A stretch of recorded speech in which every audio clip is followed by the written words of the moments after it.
So, Grandma, for this slide, I was wondering if you could tell me first what happiness meant to you when you were my age, and then I'll ask you about how that's different from what happiness means to you now once you're done. I might have to backtrack just a little bit before my 20s to put it all in context. I was kind of a late bloomer, but I also was very young for my grade. I went to school, I started school a year early, and was also young for the start of that school year anyway. I graduated when I was 16. I did not have a driver's license or any real skills yet. I had mostly worked in restaurants that I could walk to. And so I left home really without the skills to really be able to, I think I'll say maybe take really good care of myself.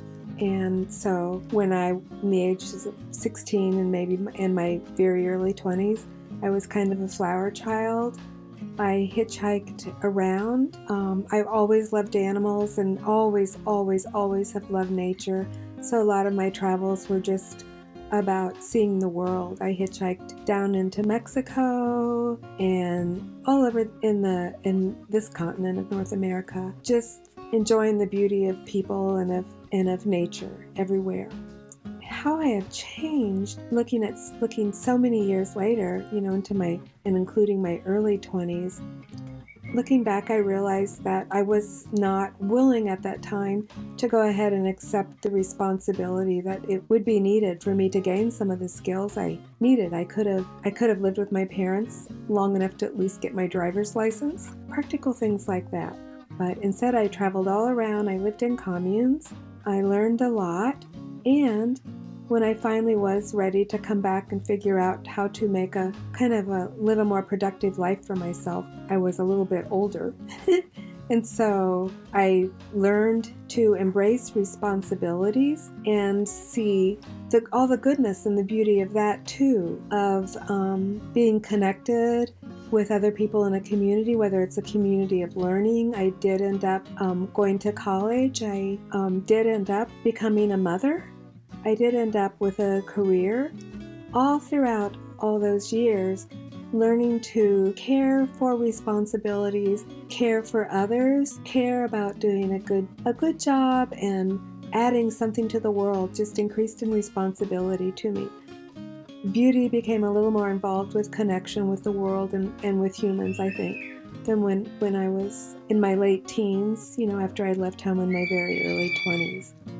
And so now to me, in some ways I have less responsibility since I'm not working and my family is all grown and launched. I still find beauty in that, and I still want to do the very, very best I can. So I think what we can see is that primarily, and this I think is the most glaring thing, is that happiness is different for every person. It's not just a difference in age, it's a difference in perspective. It's a difference in experiences. And secondarily, what makes us happy does change as we age.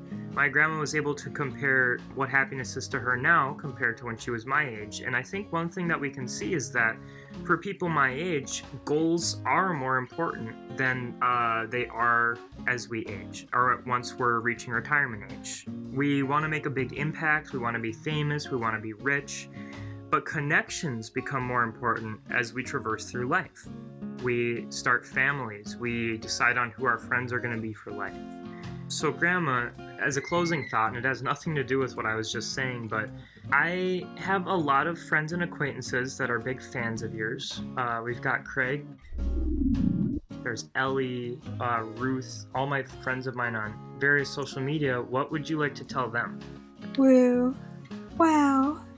Oh gosh, I guess what I want to say is life is beautiful. It's hard, but it is a gift. Savor every moment. Be all you can be in terms of showing up for yourself, for your loved ones, for your family, for your friends. They won't live forever, and you won't live forever. None of us do.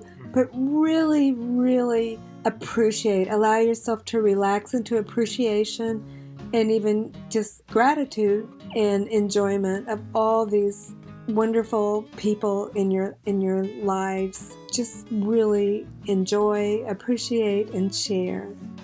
Thank you.